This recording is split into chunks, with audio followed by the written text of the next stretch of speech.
What is up, guys? It has been a little while. You guys haven't seen this car, you haven't seen the other car in a while either, but today I want to bring you guys a kind of a cool little video, a little something different. If you guys remember, I actually made this kind of video on my Subaru, but it is the Lexus's turn. Today I'm going to be showing you guys, well, at least talking to you guys about the top 5 things that I love about my 2001 ES300. There's a few things that I really love. There's a few things I really like, but in this list is pretty much summed up my favorite things.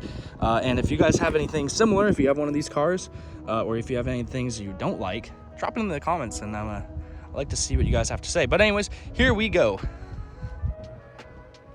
Okay, so number 1, I would have to say is absolutely the build quality is probably my favorite thing on this car. Because it's an old, essentially a 90s Toyota product, the materials used were really good quality.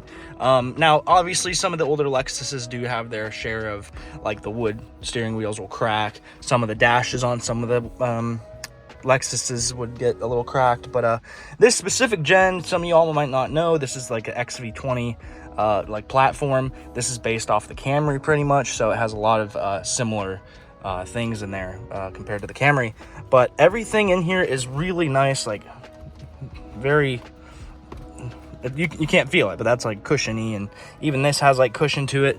These are cushioned. I mean, everything in here has a good feel to it.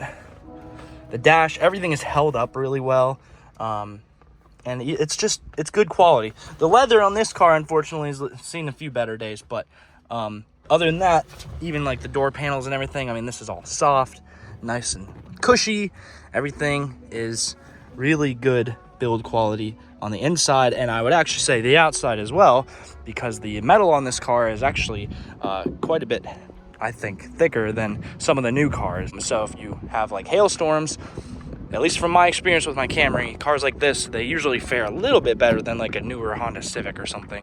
So my second favorite thing about this car is the cost to own. The cost to own this car is pretty low. Insurance on this car is pretty much dirt cheap. I mean, it's really affordable. The gas in this car, it's like, it takes regular 87 gas. For me, this thing lasts almost twice as long as the Subaru. I have like a 25-mile commute to work every day. Just about 30 actually, and I can make it two and a half weeks about on a tank of gas with conservative driving. It's a nice car. Oh, and then it has the 16-inch wheels, so finding tires for it for the most part isn't too expensive, because they're pretty generic sized. It's just a good car. There's not a lot of stupid stuff that happens with these things. Like the Subarus will have, head gaskets, or you'll get cars with like timing chain issues, or every car has its issues. But for the most part, these things, as long as you do your oil changes on time and you do your general maintenance on time, these things will last for a long time, and they will give you pretty trouble-free life, and it'll be pretty easy to maintain. I guess one of the things, spark plugs can be a little bit of a pain sometimes trying to get to the ones on the back, because this is the V6, but if I can do Subaru spark plugs, surely obviously this one isn't too bad. But yeah, the most part, the cost to own this car is pretty nice. Number 3, reliability. Now, I guess I kind of just touched on this a little bit, but for this car, the reliability is absolutely amazing. This is honestly I would personally say, one of the best reliable cars from its era. Even to this day, this thing has like 200, we'll do a mileage check here soon. This thing has like 201,000 miles, and because the maintenance has all been kept up, this car has been absolutely phenomenal. It's absolutely reliable. I would say bulletproof, but like I said, you have to watch the maintenance on these things when it comes to your oil, especially. These will eventually, if you don't do your oil changes on time and stuff, you will get the sludge buildup and all that. These cars sometimes do go through mass airflow sensors. Not mass airflow sensors, O2 sensors, just something little there. Like any car, they have little things, but these cars don't really have anything big that will just take them out. Like I said, Subaru head gaskets or something like that.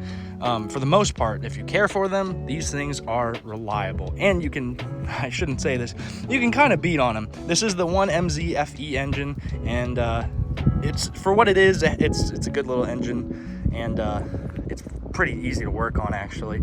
Everything's easy to get to. All your fluids are up here. Batteries right there, air filters right there. Spark plugs are decent. You got to get to the back ones, but for the most part, everything's easy to get to, easy to fix, easy to work on, and it's reliable. Number 4, under the radar. So that might sound funny, but this car is so funny because it has a way of just kind of slipping into everyday traffic, and nobody cares about it much. Like, obviously it's clean, so I'll get compliments on it quite frequently, but it doesn't stick out like a red Mustang or something, you know. People don't see it and they're like, oh, that guy's gonna go do a burnout or something, you know. Like, it doesn't attract negative attention. For the most part, the cops honestly kind of don't really bat an eye at it. They kind of just see it as like some grandma car. Now, obviously, if you're doing stupid stuff, of course, it's gonna get attention. But if you're just driving every day, this car is it's a commuter car. It's an appliance, really. Like, it's nothing super special. And I kind of like that because nobody wants to come try to, like, you know, bust into it, break into it. I mean, you know, it's a good car. You don't have people out here trying to, like, race you or anything. Or it's a good car that doesn't get a lot of attention, so you can just drive it and go where you need to go, do what you need to do. Some people might like that, some people might not. But I do like that as a daily driver, for sure. Number 5 is the visibility and simplicity of this car, mainly talking about the interior, but the visibility is really good. The newer cars, obviously, because of the safety standards and stuff, they have much thicker pillars. A lot of your blind spots are a lot bigger and a little bit more difficult, and they're just harder to see out of. And obviously this isn't tinted or anything, but yeah, for the most part, the visibility on this car is really good for just, you can see everything. And then the simplicity as well. Everything in this car is, like I said earlier, it's like an appliance. Like, there's nothing super fancy. I mean, you have your old Toyota radio that's really easy to work. The climate control, for the most part, is actually pretty easy as well. It's single zone, but like, everything's easy to just use and work on. It's just a simple car. It has simple controls, no backup camera, no parking sensors, no electric assist, no auto start stop, none of that crap. And it's just a good car. It's easy to use, and it's easy to see out of. For the most part, I would honestly say this is probably one of the best cars I've had. Obviously, the Subaru is probably still my favorite car, but when it comes to just daily drive, reliability, beater car status, this is honestly my favorite car for sure. I used to have a 2000 Toyota Camry. Some of you guys might remember that, and it was very, very similar. It was a CE though, so it was like the basic edition essentially, and it only had the 4-cylinder, the 2.2 liter 4-cylinder. This was a 3.0 V6, the 1MZ-FE, and so this car is on, I like to say it's like the V2 of the Camry I had, because it does have the little extra things that the Camry didn't have. It's just a good car, and I really do enjoy it.